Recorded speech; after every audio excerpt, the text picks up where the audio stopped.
Nasa panahon po tayo ng tawag ng pagsamba. Ang buong daigdig, lahat ng naroon, may-ari si Yahweh, ating Panginoon.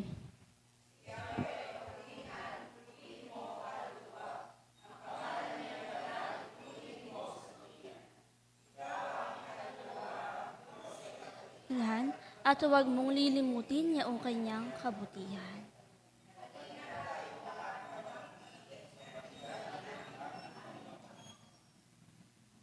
Manatili po tayong nakatayo para sa awit sa pagpupuri for the beauty of the heart.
Panginoon, maraming salamat po sa patuloy niyong paggabay at pagsama sa amin sa araw na ito.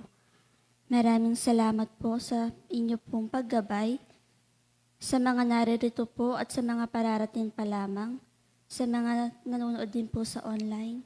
Ang inyo pong presensya ang manguna sa amin. Gayon din po ay samahan niyo din po ang aming pong tagapagmensahe sa araw na ito. Ang inyo pong salita ang siyang mamuhay sa amin, Panginoon. Ito po aming sinasamo at dinadalangin sa pangalan ni Jesus sa gabay ng patnubay ng Banal na Espiritu. Amen.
Maaari na po tayo magsiupo. Para po sa unang pagbasa, manggagaling po ang ating ay mula po sa mga awit, Kabanata 91, talataang 1 hanggang 16. Ito po ang nasasabi. Ang Diyos ang mag-iingat sa atin.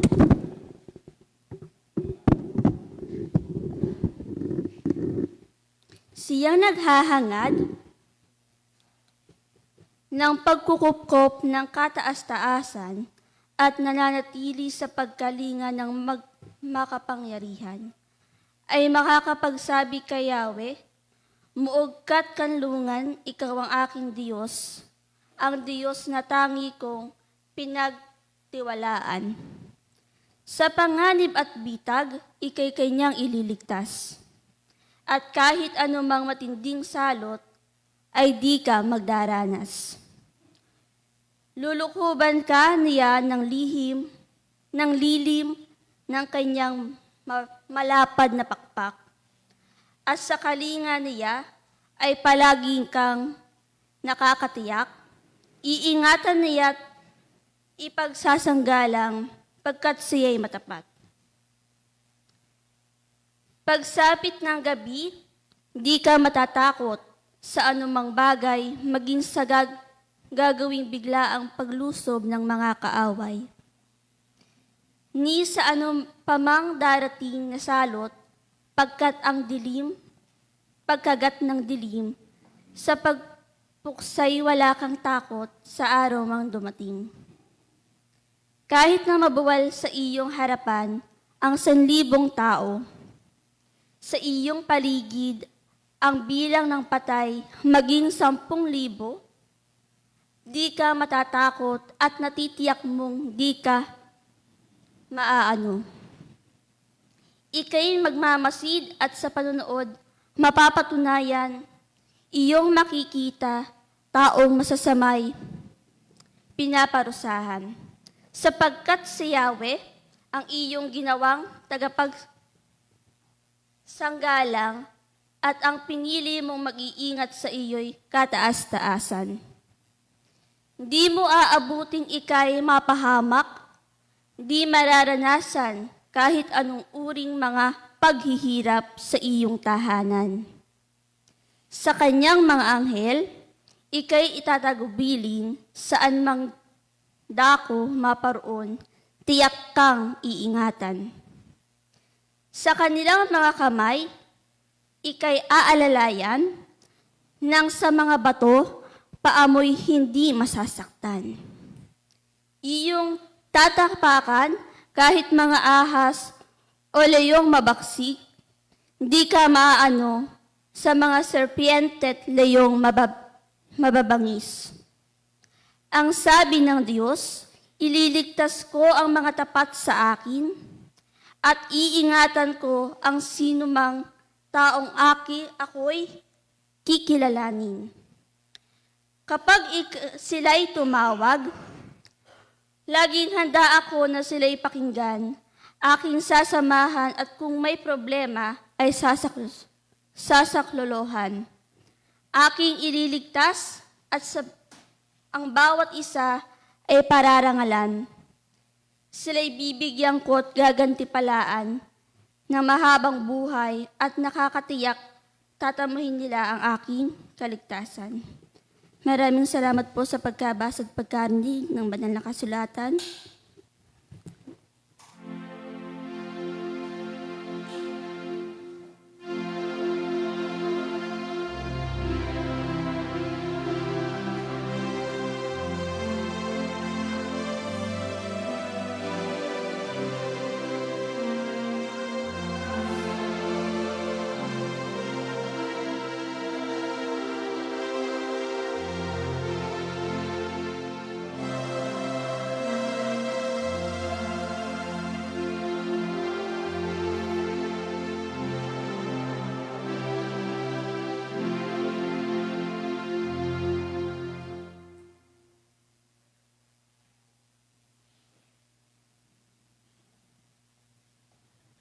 Sa panahon po tayo ng pagbabatian ng kapatiran.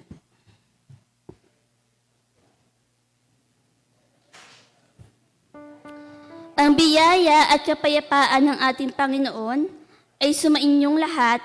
Magbatian tayo ng kapayapaan sa isa't isa at ihatid natin ang kapayapaan ni Jesus sa ating mga kapatid.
Makakaupo na po ang lahat.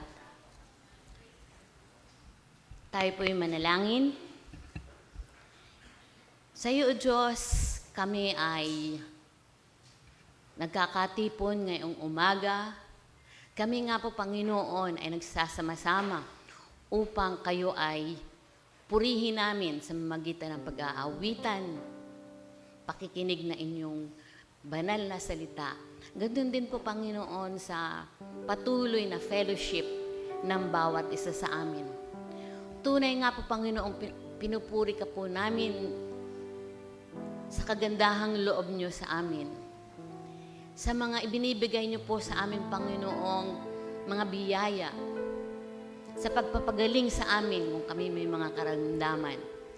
At saka sa pagbibigay po sa amin, Panginoon, sa walang sawang pagbibigay niyo sa amin ng mga biyaya, O Diyos. Tunay nga pong ikaw ay pinasasalamatan namin. Salamat din po at patuloy niyo kaming sinasamahan sa kabila ng magulong nangyayari sa aming kapaligiran. Tunay nga po, Panginoong, sa inyo lamang kami humahawak, Panginoon. Dahil kung sa mga sarili namin, hindi po namin kaya, Panginoon, ang mga nangyayari sa paligid. Sa umagang ito, sama-sama nga po kami, Panginoong, lumalapit sa inyo. Nagpapasalamat po kami sa mga pagpapalang patuloy na ibinibigay niyo sa amin. Hindi nga po kami, Panginoon, worthy sa mga pagpapalang natatanggap namin. Pero patuloy niyo nga po kami, Panginoong, sinasamahan, binibigyan ng aming mga pangangailangan. Pinapagaling kami sa aming mga karamdaman. At sa patuloy na pagbibigay niyo sa amin ng aming mga kaisipan na hindi kami dapat mag-worry, Panginoon, sa kabila ng nangyayaring kaguluhan sa aming mundo. Sa araw na ito, inilalapit po namin, Panginoon, ang bawat isa sa amin, mga kapatid namin na kasama namin online, Panginoon. Sama-sama nga po namin pinasasalamatan ang mga pagpapala niyo sa amin sa mga nakaraang araw at sa tuwi-tuwi na nga, Panginoon. Tama nga, Panginoon, ang sinasabi niyang awitin, great is thy faithfulness. Tunay nga, Panginoon, na napaka-faithful niyo sa bawat isa sa amin. Kaya nga po, Panginoon, sa umagang ito, sama-sama nga po kami nagpapasalamat sa inyong kadakilaan sa bawat isa sa amin. Inilalapit po ng Panginoon ang mga kapatid naming may mga karamdaman. Kayo po, O Diyos, ang magpapala sa bawat isa sa kanila. Kayo ang magpapagaling. Ang mga kapatid po namin, Panginoong, salat sa mga pangangailangan, Panginoon, alam ko po na hindi nyo kami pinababayaan. Maraming salamat nga po, Panginoon. At sa umagang ito, kami po'y sama-samang naririto upang kayo'y aming papurihan sa pag-aawitan, sa pananalangin, maging sa pakikinig ng mensaheng inilaan nyo sa amin sa araw na ito. Itinataas po namin sa inyo, mga kapatid namin, online, Panginoon. Kayo rin po ang patuloy na magpapala sa kanila. Ang mga kasamahan po namin, Panginoong, may mga karamdaman, kayo po, O Diyos, ang magpapagaling.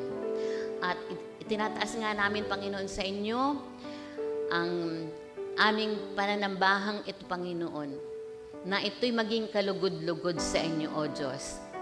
At sa inyo lang po namin ito itinataas ng may pagpapasalamat sa tanging pangalan ng aming Panginoon at mananakop na si Jesus. Amen.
Tayo po ay tumayo sa pagbasa ng tekstong ating pagbubulayan. Ito po ay matatagpuan sa unang Korinto, Kabanatang 2, talatang 1 hanggang 11. At ako, mga kapatid, nang pumarian sa inyo, ay hindi ako naparian na may kagalingan sa pananalita o sa karunungan, na nagbabalita sa inyo ng patotoo ng Diyos. Sapagkat aking pinasiyahang walang maalaman anuman sa gitna ninyo, maliban na si Hesukristo at siya na napako sa krus. At ako'y nakisama sa inyo na may kahinaan at may katakutan at may lubhang panginginig. At ang aking pananalita at ang aking pangangaral ay hindi sa mga salitang panghikayat ng karunungan, kundi patotoo ng Espiritu at ng kapangyarihan. Upang ang inyong pananampalataya ay huwag masalig sa karunungan ng mga tao, kundi sa kapangyarihan ng Diyos. Gayunman ay nangagsasalita kami ng karunungan sa mga may gulang, bagamat hindi ng karunungan ng sanglibutang ito o ng mga may kapangyarihan sa sanglibutang ito, na ang mga ito'y nangauuwi sa wala, kundi sa sinasalita namin ang karunungan ng Diyos, sa hiwaga, yaong karunungan na itinalaga ng Diyos. Bago nilalang ang mga sanglibutan sa ikaluluwalhati natin, na hindi nagpakilala ng sino mang pinuno sa sanglibutang ito, sapagkat kung nakikilala sana nila, ay dising-di na pako sa krus ang Panginoon ng kaluwalhatian. Datapot, gaya ng nasusulat, ang mga bagay na hindi nakikita ng mata at ni naririnig ng tainga, ni hindi pumasok sa puso ng tao anumang mga bagay na inihanda ng Diyos sa kanila na nagsisiibig sa Kanya. Ngunit ang mga ito ay ipinahayag sa atin ng Diyos sa pamamagitan ng Espiritu, sapagkat nasisiyasat ng Espiritu ang lahat ng mga bagay. Oo, ang malalim na mga bagay ng Diyos. Sapagkat sino sa mga tao ang nakakikilala ng mga bagay ng tao, kundi ang Espiritu ng tao na nasa Kanya. Gayon din naman ang mga bagay ng Diyos ay hindi nakikilala ng sinuman, maliban ng Espiritu ng Diyos. Pagpalain po tayo sa pagkabasa at pagkarinig ng Kanyang salita. Makakaupo na po ang kapulungan.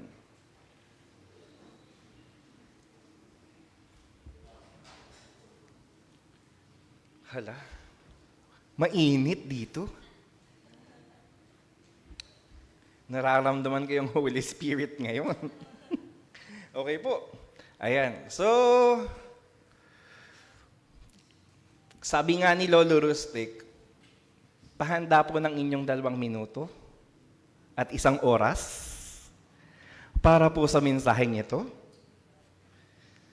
So, nangangatal na ako. Ayan. Ako po ay palaging napipiling magbigay ng mensahe sa pulpito tuwing special occasions. Never on an ordinary Sunday. I have been giving out messages on Mother's Sunday, Christmas, and Holy Week. Just to name a few. Palaging may special na pagdiriwang ang simbahan o ang kalendaryo. Tanda ko po every time that I have a moment here sa unahan, I always have the regulars coming in. So marami pong tao palagi. Pero matagal na po yun. 32 pa lang ang bewang ko dati nung nangyari yun. So I have my Lolo Rustic seated on the pew, dyan po sa area na yan. Tapos, sa gawing kaliwa po dito, second pew, si Lola Lucy. Tapos kasunod na pew, si Lola Nena at saka si Lola Nitz. Then, si Lola katabi ni Lolo usually, after every message, mag-uusap kami sa labas ng, doon sa bahay nila. And then, nakaka-humble yung mga papuri from the lolo and the lolas. Ayan. So, Lola Emma would also offer cash incentives kapag nagustuhan niya yung mensahe.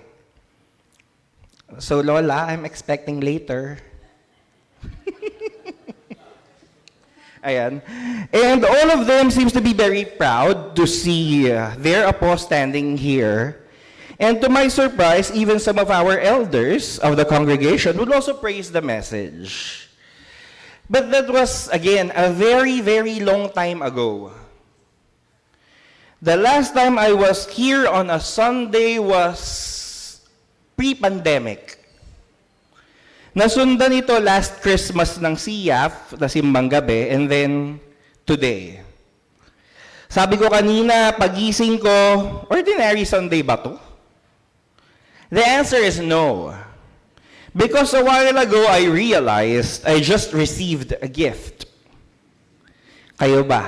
Nakatanggap ba kayo ng regalo kanina? Aside from the gift of life, any tangible gifts that you are something that is worthy to be ipagyabang. Okay? Ako po bilang guro, I received a lot of gifts on different occasions. Birthdays, Teacher's Day, Christmas, Valentine's, just to name a few. So every time po na may mga okasyon, nakakatanggap po ako ng gifts, usually chocolates. And my tita would love to have a share of my chocolates. Definitely. Ayan. So today is the same as those days. Yes. I realized I received a gift worthy to be told, to be announced, and to be amplified. UCCP Candelaria, nais nyo ba ng kapangyarihan para sa inyong buhay at ministeryo? Ngayon ay babalik tayo sa mensahe ng Biblia sa unang Korinto at sa paksa ng espiritual na kaloob. Bago po ang lahat, sabi nga nila, all is well that ends well. So how can we start listening to the Sunday's message but through a prayer? So tayo po muna ay manalangin. Panginoon, gawin mo po akong daluyan ng nais ninyong iparating sa sambahan ngayong araw.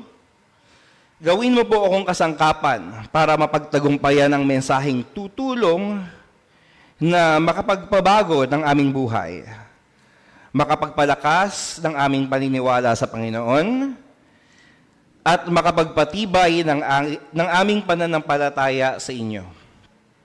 Amen. Mga kapatid, aminin natin, kapag naririnig natin ang salitang regalo, this time spiritual gifts o spiritual na kaloob, may dalawa tayong reaksyon. Yung ilan na excite, pwede natin sabihin, hala, gifted ako. May ilan naman na medyo natatakot. Aanhin ko naman yung regalo na yan.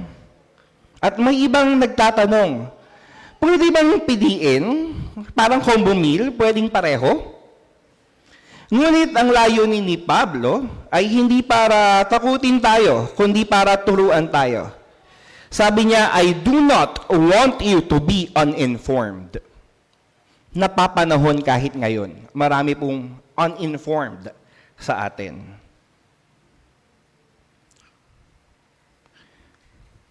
So, tungkol naman sa special na kaloob, tungkol naman sa spiritual na kaloob, mga kapatid, ayaw kung kayo'y mananatiling walang kaalaman. Unang Korinto 12:1. Alam kong ilan sa inyo ay may mabibigat na karanasan o maling pagkaunawa tungkol sa espiritual na kaloob. Kaya nagiging alanganin kayo sa paksang ito. Ngunit tulad ni Pablo, ayaw kong manatili kayong walang kaalaman o matakot sa mga espiritual na kaloob. Totoong may panganib at maling paggamit na maaaring mangyari kaugnay nito. Gayunpaman, ang aking panalangin ay matapos ang pag-aaral na ito, lalo kung na kayo ay namamangha sa Diyos dahil sa lahat ng mayroon kayo kay Kristo at manabik na makita ang Diyos na kumikilos sa pamamagitan ninyo upang pagtibayin ang katawan ni Kristo. Kaya nga, ano nga ba ang espiritual na kaloob? Ang espiritual na kaloob ay regalo, hindi tropeyo. Napakahalaga nito. Hindi ito medalya dahil magaling ka. Hindi ito reward dahil mabait ka. At lalong hindi ito achievement badge. Para tawagin tayong mga elite Christians. Ito ay regalo. At alam natin ang katangian ng regalo. Hindi ito pinaghirapan. Hindi ito binabayaran. At lalong hindi ito ino-order sa Shopee, TikTok o sa Lazada. Ibinigay ito ng Diyos bilang biyaya. Kaya wala tayong maipagmamalaki. Kung may kakayahan kang magturo, regalo yon. Kung may kakayahan kang manghikayat, regalo yon. Kung may kakayahan kang magbigay ng bukal sa puso, regalo yon. Lahat ng mayroon tayo ay galing sa Diyos. Inilatag ni Pablo ang pundasyon ng tekstong ito sapagkat kung mali ang ating pagkakaunawa sa mga pangunahing bagay, mamimiss natin ang tunay na layunin nito. Malinaw na inilarawan sa 7 talata, ang bawat isa ay binigyan ng paghahayag ng Espiritu para sa ikabubuti ng lahat. Sa madaling salita, ang espiritual na kaloob ay mga pagpapakita ng Espiritu na ibinibigay sa bawat Kristiyano para sa ikabubuti ng lahat. Hindi tayo dapat magulat kung may mga hindi mananampalataya na tila kahanga-hanga o makapangyarihan. Hindi tayo dapat magulat kung may mga hindi Kristiyano na nakakagawa ng mga himala. Ayon sa kasulatan, may mga taong ginagamit ang masasamang espiritu upang gumawa ng mga himalang tulad ng ginagawa ng mga salamangkero sa Ehipto noon laban kay Moses. Ang kaibahan ay nasa pinagmulan at layunin ng kapangyarihan. So ano nga ba yung spiritual gifts, sabi ni Pablo? To each is given the manifestation of the Spirit for the common good. Simple lang. Ang spiritual gift ay paraan kung paano ipinapakita ng Diyos ang kanyang presensya at kapangyarihan sa pamamagitan ng isang mananampalataya upang makatulong sa ibang tao. Nakatulong na ba tayo? Hindi ito para sumikat ka. Hindi ito para magkaroon ka ng titulo. Hindi ito para maging celebrity Christian. At lalong hindi ito kaganapan para maging elite bloggers. Ito ay para maging kapakipakinabang sa katawan ni Kristo. So, ano po ba yung mga espiritual na kaloob na pinapakita ng Espiritu? Ang salitang pagpapakita o manifestation ay nangangahulugang isang malinaw na patunay ng presensya, pag-iral o kalikasan ng isang tao o bagay. Sa makatuwid, ang espiritual na kaloob ay isang malinaw na pagpapahayag ng Espiritu ng Diyos sa pamamagitan ng isang tao. Have you become a blessing to others? Hindi natin nakikita ang Espiritu ng Diyos. Ngunit isa sa mga paraan kung paano niya ipinapakita ang kanyang sarili ay sa pamamagitan ng espiritual na kaloob. Ayon sa aking pagbabasa para sa mensahe ko ngayong araw, isa po ito sa mga nasusulat. Ang mga espiritual na kaloob ay ang Diyos na hayagang kumikilos sa gitna ng kaniyang bayan. Tulad ng hangin na hindi natin nakikita ngunit nararamdaman natin ang presensya nito, kapangyarihan at layunin ng Espiritu ay naghahayag na sa pamamagitan mo ay isang kaloob para sa iba. Tayo po ay daluyan lamang. Hindi natin taglay ang kapangyarihang ito sa ating sarili. Ngunit sa kanyang biyaya, kumikilos ang Espiritu sa pamamagitan natin, sa pamamagitan ng mga kaloob. Kapag tama ang pundasyong ito, wala tayong dapat ikatakot sa espiritual na kaloob. Ang parehong Espiritu ang nagdadala sa iyo kay Kristo. At ito ang nagdadala sa iyo kay Kristo ay sabik din gamitin ka upang dalhin ang iba sa mas malalim na pagkilala at pakikipag-ugnayan kay Jesus. Naalala ko nun, may isang kaibigan. Walang dahilan para tawagan ko siya, pero tinawagan ko siya. And it was that moment I realized, kaya pala, kailangan ko siyang kontakin. Kasi may balak siyang hindi maganda sa kanyang sarili. Ang mga espiritual na kaloob ay para sa kapanginabangan ng lahat, lalo na ng iglesia. Malinaw itong ipinapahayag ni Pablo sa Efeso 4. So, according to Ephesians 4:7-13, datapot ang bawat isa sa atin ay binigyan ng biyaya ayon sa sukat na kaloob ni Kristo. Kaya't sinabi niya, nang umakyat siya sa itaas ay dinala niyang bihag ang pagkabihag at nagbigay ng mga kaloob sa mga tao. Ngayon ito, umakyat siya, ano ito? Kundi siya bumabari naman sa mga dakong kalaliman ng lupa. Ang bumaba ay siya rin namang umakyat sa kaitaasan ng buong sangkalangitan upang kanyang mapuspos ang lahat ng mga bagay.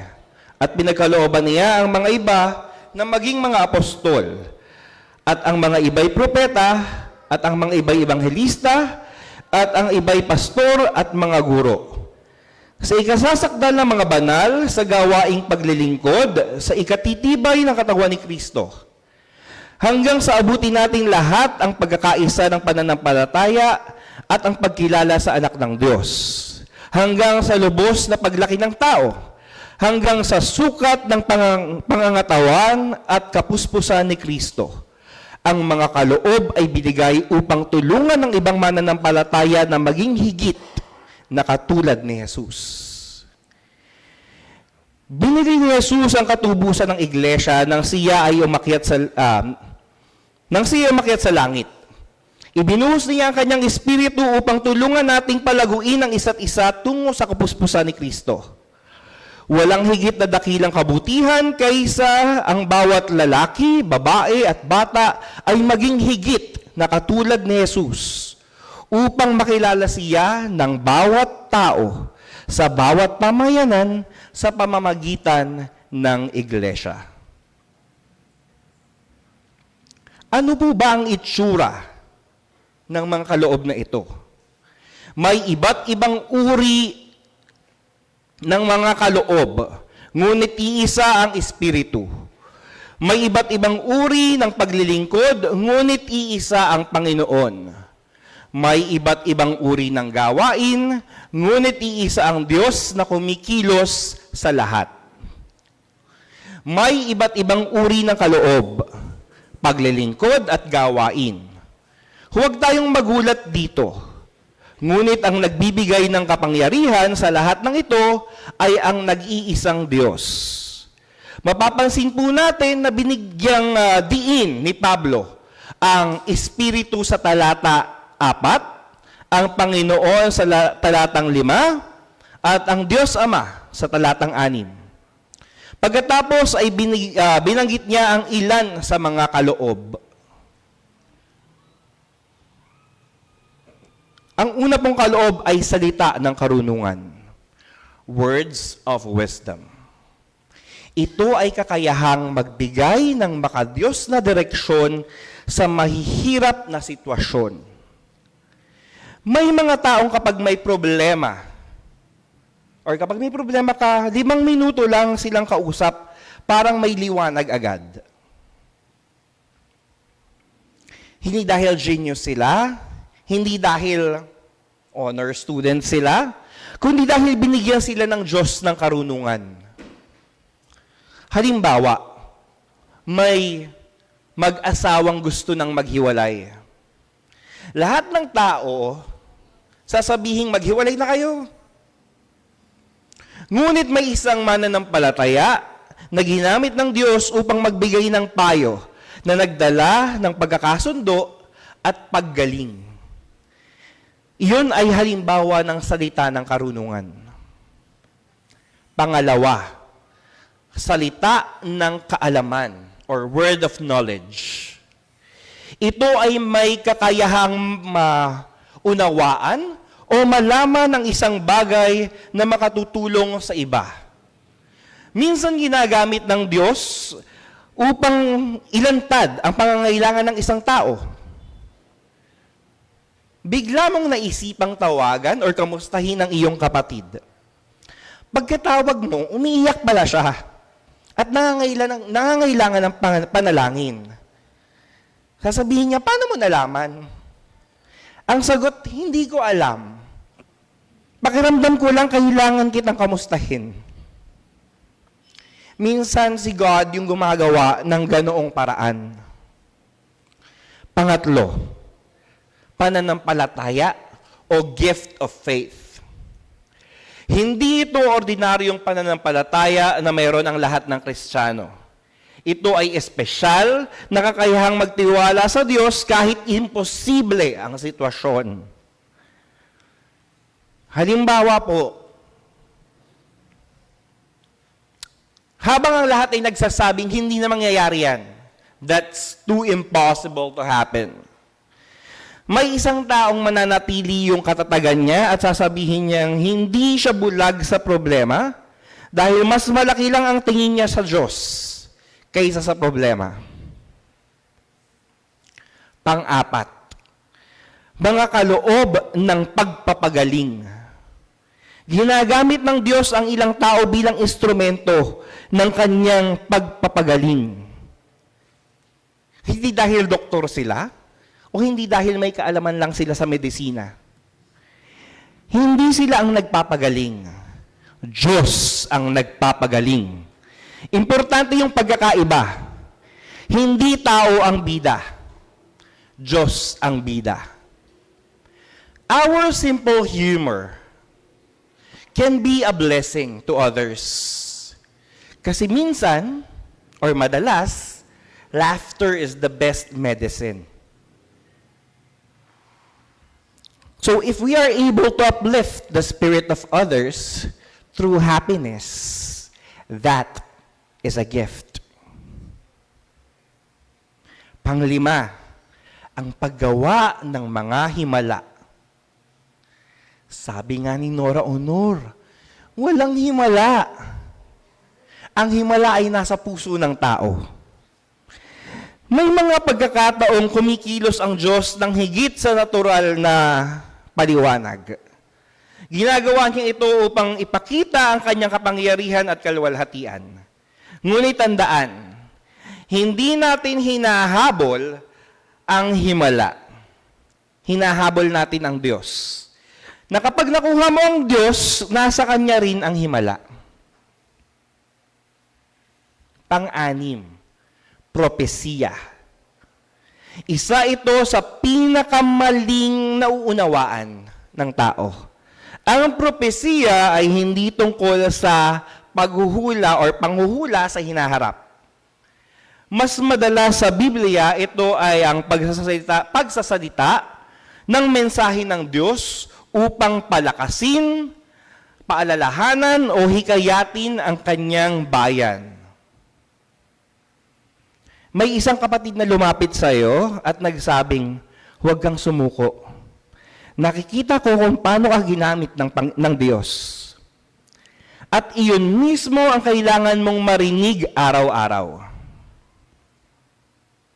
At yun din mismo ang kailangan mong marinig sa araw na iyon. Maaaring ito ay paraan ng Diyos upang palakasin ka. Pangpito, ang pagkilala sa mga espiritu. Ito ay kakayahang makilala kung ang isang impluwensya ay mula sa Diyos, sa tao, o sa masamang espiritu. Napakahalaga nito ngayon. Hindi lahat ng nakikita natin sa social media ay mula sa Diyos. Hindi lahat ng kabutihan at kagalingan ng pagbibigay ay mula sa langit. Hindi lahat ng may milyong-milyong followers ay nagsasabi ng katotohanan. Hindi lahat ng may magandang background music sa kanila pong mga reels ay biblical. Kailangan natin ng discernment. At pangwalo, ang iba't ibang wika at pagpapakahulugan. Ang mga kaloob na ito ay para sa pagpapatibay ng iglesia kapag ginagamit ng tama at ayon sa kaayusang itinuro ng kasulatan. Hindi ito dapat gamitin upang magpasikat.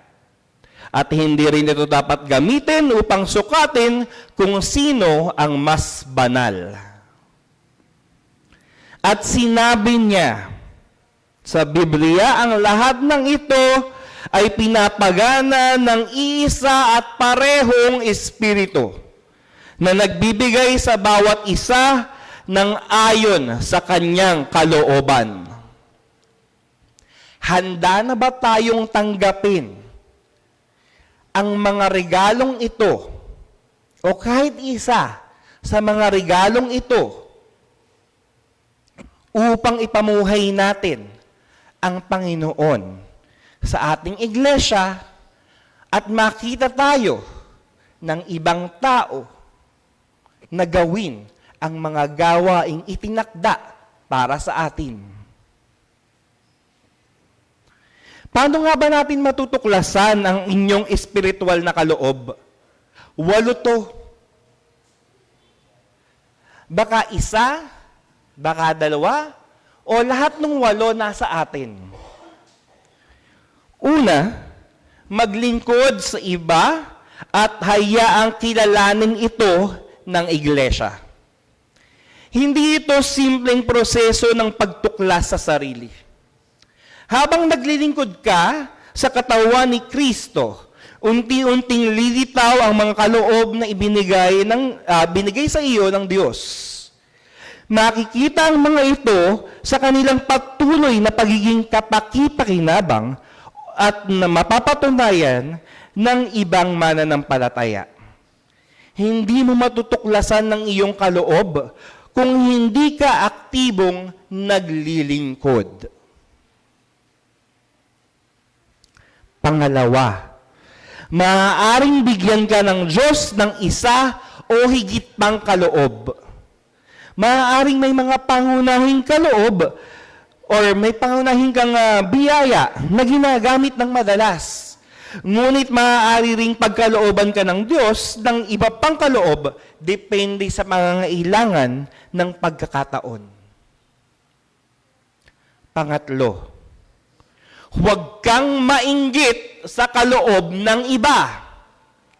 Mamuhay at maglingkod ayon sa kaloob na ipinagkatiwala sa iyo ng ating Panginoon.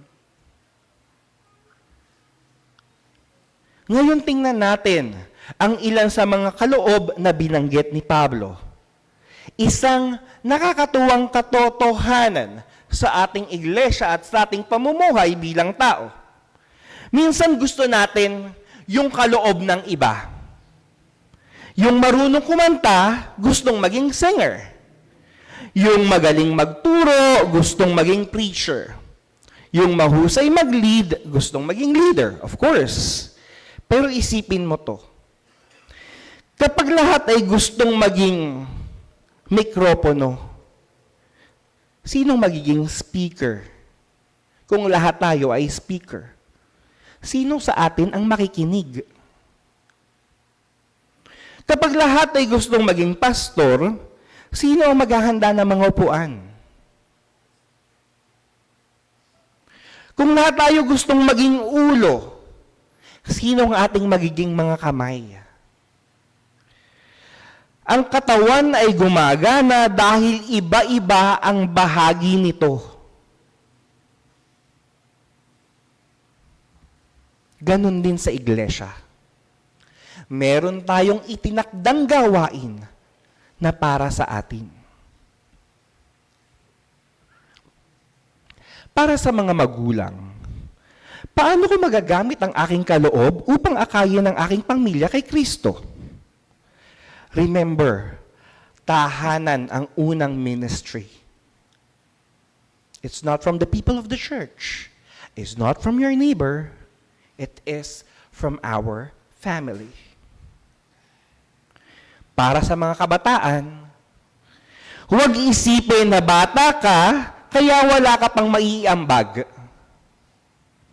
Maaaring ginagamit ka ng Diyos sa community o sa inyong paaralan para maging ilaw o inspirasyon sa inyong mga kaklase. Para po sa mga kapwa ko guro at mga nagtatrabaho, ang pagtuturo ay katotohanan na may pagmamahal, na ang pagmamahal ay maaaring maging makapangyarihang ministeryo. Hindi lang impormasyon ang binabahagi natin. Humuhubog tayo ng buhay. At para sa buong iglesia, huwag mong tanungin kung ano ang gift mo. Ano ang gift ko? Tanungin mo muna, sino ang maaari kong paglingkuran? Sapagkat habang naglilingkod ka, mas malinaw mong matutuklasan ang iyong mga kaloob. Hindi natutuklasan ang spiritual gifts sa paghiga at sa paghinga. Natutuklasan ito sa paglilingkod. Mga kapatid sa pananambahang, hinihikayat ko kayong samahan ng ating tagapanguna ng iglesia upang pag-aralan pa ang mga paksang ito. Manalangin at hingin sa Panginoon ng higit niyang ihayag ang kanyang presensya sa pamamagitan natin. Isipin niyo kung ano ang magiging itsura ng ating iglesia at ng ating misyon sa mundo kung araw-araw tayong namumuhay na handang gamitin ng Diyos upang maipakita ang kanyang presensya para sa ikabubuti ng iba. Hindi tayo dapat matakot sa mga espiritual na kaloob sapagkat nagmumula ang mga ito sa parehong Diyos na nagdala sa atin kay Jesus. Ang layunin ng mga ito ay ilapit tayo sa Kanya. Kaya't lalo tayong lumapit kay Jesus. Amen? Karaniwan sa mga tao ang pagnanais na makakita ng himala o makaranas ng isang bagay na supernatural. Madalas nating iniisip kung may mangyayaring ganon sa atin. Maging matatag at hindi natitinag ang ating pananampalataya. Ngunit mga kapatid, bagamat minsan ay gumagawa ang Diyos ng ganitong paraan, ang kanyang disenyo ay ang ating pananampalataya at kabanalan ay mahubog sa pamamagitan ng mga taong tulad mo at tulad ko na sumusuko sa Diyos at naglilingkod sa isa't isa ng may pag-ibig. Sa aking buhay Kristiyano, ang ilan sa pinakamahalagang karanasan ko sa Diyos na nagpapatuloy na nagpapalago ng aking pananampalataya ay hindi sa mga pambihirang himala, ngunit sa mga karaniwang tao na nagbabahagi sa akin ng salita ng Diyos. Nagtuturo sa akin, nananalangin ng para sa akin ng may pananampalataya. Nagpapala at nagpapalakas ng loob nagpapalakas ng aking loob o nagbabahagi ng mga makabuluhang salita. Nilikha tayo upang maranasan ng iba ang presensya ng Diyos. Higit pa rito, nilikha tayo upang maging daluyan kung saan maaaring dumaloy ang Espiritu ng Diyos patungo sa ibang tao. Mga kapatid, ang pinakamahalagang mensahe sa kabanatang ito ay hindi ang mga kaloob. Ang pinakamahalagang mensahe ay ang Diyos ang nagbibigay ng mga kaloob. Masyado tayong naaakit minsan sa mga regalo na nakakalimutan na natin kung sino ang nagbigay. Ang layunin ng lahat ng espiritual na kaloob ay hindi upang humanga ang tao sa atin. Ang layunin nito ay upang makita ng tao si Jesus sa pamamagitan natin. Kaya manalangin po tayo. Panginoon, hindi ko hinihingi ang mga kaloob upang maging dakila ako. Hinihingi ko ang mga ito upang mas maraming tao ang makakilala sa iyo. Gamitin mo ako bilang daluyan ng iyong biyaya, kapangyarihan, at pag-ibig. Amen. At kapag ginawa natin iyan, makikita natin ang isang iglesyang hindi lamang puno ng talento, kundi puno ng presensya ng ating Panginoon. Sa Kanya po natin ibalik ang pagpupuri ngayong araw na ito. Maraming salamat sa inyong pakikinig.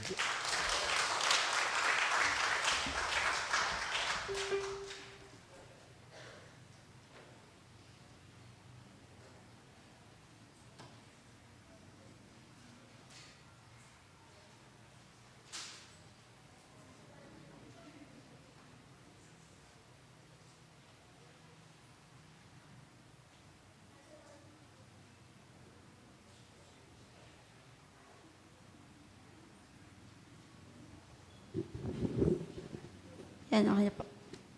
Nasa panahon po tayo ng paghahandog. Magdala tayo ng handog sa tuwing haharap sa Diyos, ayon sa inyong makakaya, ayon sa inyong pag-ibig sa Kanya.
Panginoon, maraming salamat po sa mga biyayang pinagkaloob niyo sa amin. Maraming salamat po sa mga nagkaloob po sa araw pong ito. Amin po itong ibabalik sa inyo upang makatulong po sa pagpapalago ng inyong iglesia at ang inyong ministeryo. Ito po ang aming sinasamot pinadalangin sa pangalan ni Jesus. Amen.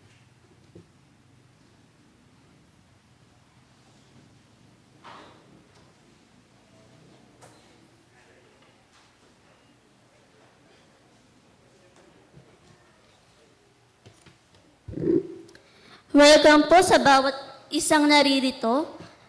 Ngayon lalo na sa iyong mga first time nating kasama sa pananambahan at mga nagmula pa sa malalayong lugar. Naway maranasan ninyo ang kagalakan ng puso sa pakikibahagi sa pananambahan dito sa UCCP Candelaria. Meron po ba tayong bago dito sa ating simbahan? Atin po silang awitan.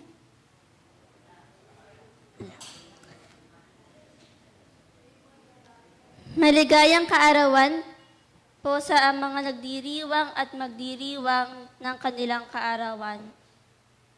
Meron po bang may birthday? Juanaline Escobedo, June 14. Jacqueline Villapando, June 18. Maureen Ilagan, June 19. Calvin Suarez and Raymart Curato, June 20. Atin po silang awitan ng maligayang bati.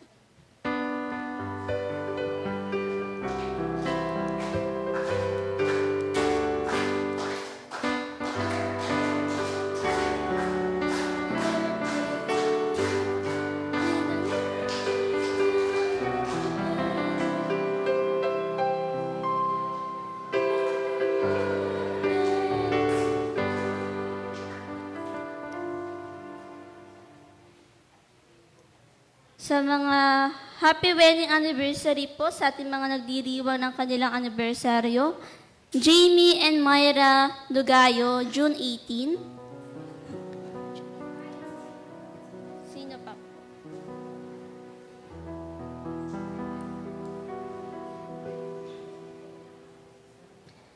Mayroon pong Sunday School pagkatapos ng ating pananambahan.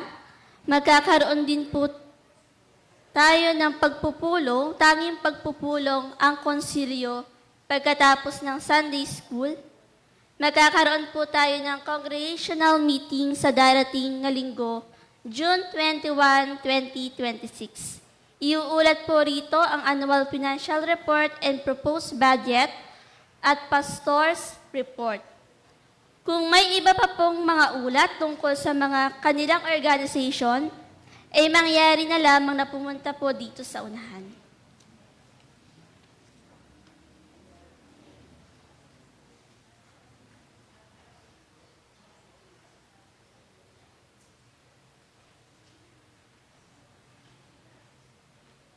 Isang mapagpalang umaga po sa ating lahat. Noong Hunyo 13, matagumpay na natapos ang Abacada sa isang 3 araw na programa na isinagawa mula Hunyo 11 hanggang 13 na may temang Kompas. Kabataang on fire, may pusong alab sa serbisyo na may tekstong nagmula sa unang Timoteo 4 verse 12 at Kawikaan 22 verse 6. Ang nasabing aktibidad ay dinaluhan ng 4 na delegado mula sa ating lokal na simbahan. Sina Ram, Sidken, Ellery, at ako po, si Kate. Sa loob ng 3 araw, aktibo kaming nakilahok sa iba't ibang gawain, talakayan at learning sessions na nagbigay sa amin ng bagong kaalaman.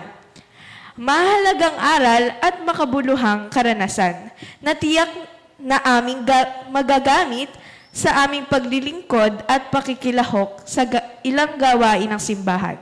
Ilan sa mga pastor at tagapagsalita na nagbahagi ng kanilang kaalaman at mensahe ay sina Pastora Riza Cabico na nagbigay ng panimulang mensahe sa unang araw ng programa, si Pastor Gayle Tadiosa na nagturo tungkol sa Constitution and Bylaws ng CYF.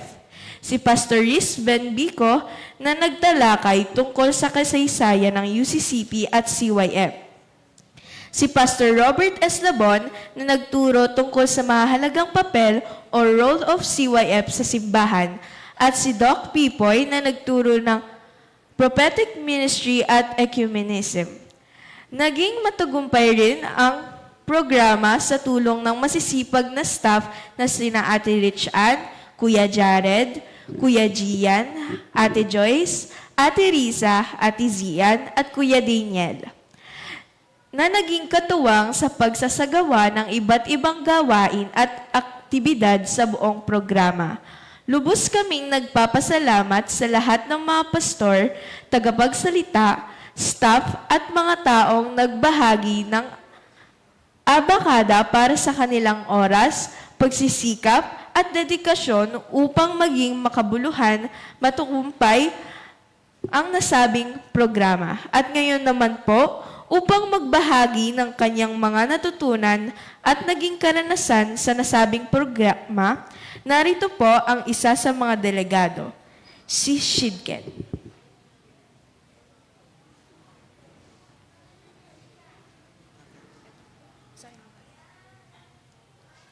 Magandang araw po sa ating lahat. Papakilala lang po ako. Ako po ay si Shidken po na minention po ni Kate. Isa po akong sa mga naging delegado sa Abacada na ginanap noong Hunyo 11 hanggang 13. Lubos po akong nagpapasalamat sa pagkakataong makadalo sa programang ito dahil marami po akong natutunan at naging makabuluhang karanasan. Sa Abacada, natutunan ko po ang kasaysayan ng CYF at ng UCCP na nagbigay sa akin ng mas malalim na pag-unawa sa ating simbahan at sa samahan ng mga kabataan. Natutunan ko rin po kung ano ang prophetic ministry at ecumenism at kung paano ito mahalaga sa ating pananampalataya at paglilingkod bilang mga Kristiyano. Bukod dito, mas naunawaan ko rin po ang mahalagang papel na... Nawala.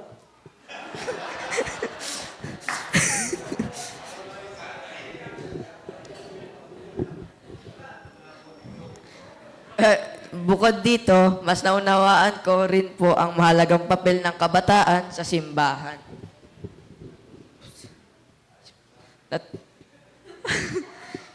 Hindi lamang tayo ang kinabukasan ng simbahan, kundi bahagi rin tayo ng gawain ito sa kasalukuyan.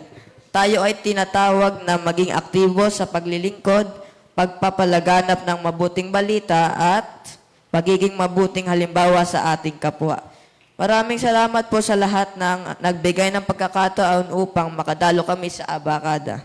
Dalangin ko po na magamit namin ang mga natutunan namin sa patuloy na paglilingkod sa Diyos at sa ating simbahan. Maraming salamat po at pagpalain tayong lahat ng Diyos.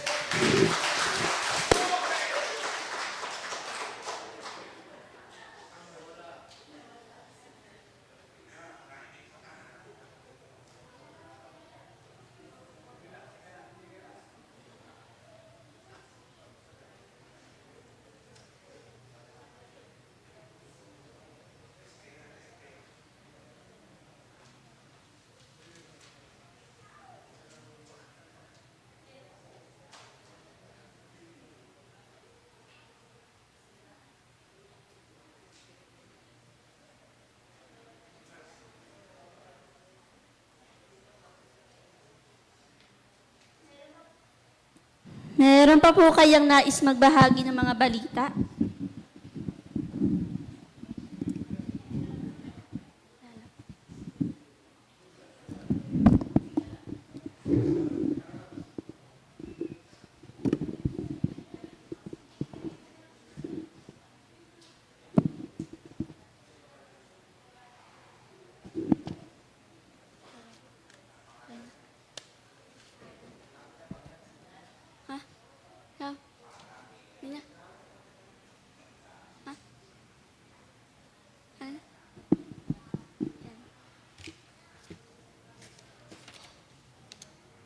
Nasa panahon na po tayo ng awit ng pagtatalaga, standing on the promises of God. Habang inaawit po ay magkakaroon po tayo ng tanging handog para sa mga CYF.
Dakila at makapangyarihang Diyos, maraming salamat po sa iyong walang hanggang pag-ibig at biyaya na patuloy naming nararanasan.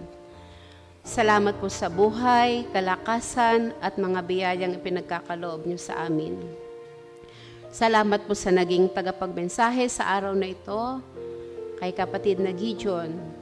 Patuloy mo po siyang ingatan, patnubayan at gamitin sa iyong ministeryo. Naway ang iyong espiritual na kaloob ay patuloy naming maranasan. Maraming salamat po sa mga biyaya, sa mga regalo mula sa iyo, ang salita ng karunungan, ang pananampalataya, pagpapagaling sa mga himala, propesiya, pagkilala sa iyo mga espiritual, sa mga espiritu kung ito ay mabuti. Maraming salamat po sa mga biyayang ito sa mga iba't ibang wika. Mamuhay nawa kami sang-ayon sa iyong mga kaloob. Naway maging asin at ilaw kami sa sanlibutan. Magpatuloy nawa kami na naglilingkod at sumusunod at palaging maranasan ang iyong presensya sa buhay namin. Panginoon, tulungan mo kaming mamuhay ayon sa iyong kalooban, bigyan mo kami ng iyong karunungan upang yakapin ang aming ministeryo bilang iyong iglesia. Naway maging Patuloy kaming liwanag at instrumento ng iyong kapayapaan saan man kami magpunta. Gayun din po, O Diyos, maraming salamat po sa biyaya ng buhay sa mga nagdiwag ng kaarawan. Patuloy niyo po silang pagpalain at ingatan at maging daluyan ng iyong mga biyaya. Ginagawad namin ang aming kinabukasan sa iyong mga kamay. Sa pangalan ni Hesukristo na aming Panginoon at tagapagligtas. Sa Kanya na makapag-iingat sa inyo upang hindi kayo magkasala at makapaghaharap sa inyo ng walang hanggang kapintasan at may malaking kagalakan sa Kanyang kaluwalhatian. Sa isang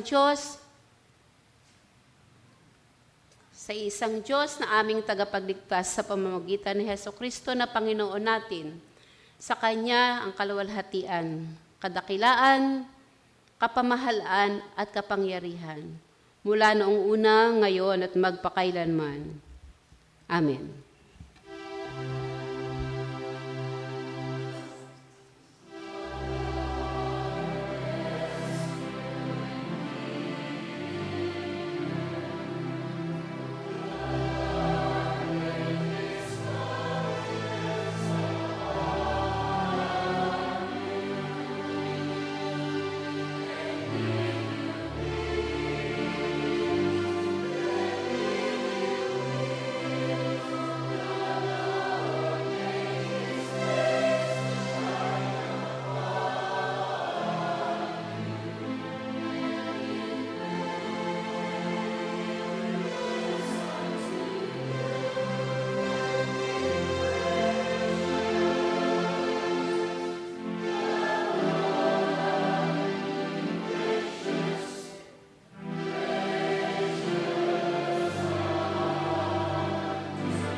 Akin po hinilingan po ating mga officer po ng kalalakihan, saka yung member po ng kalalakihan ng lokal.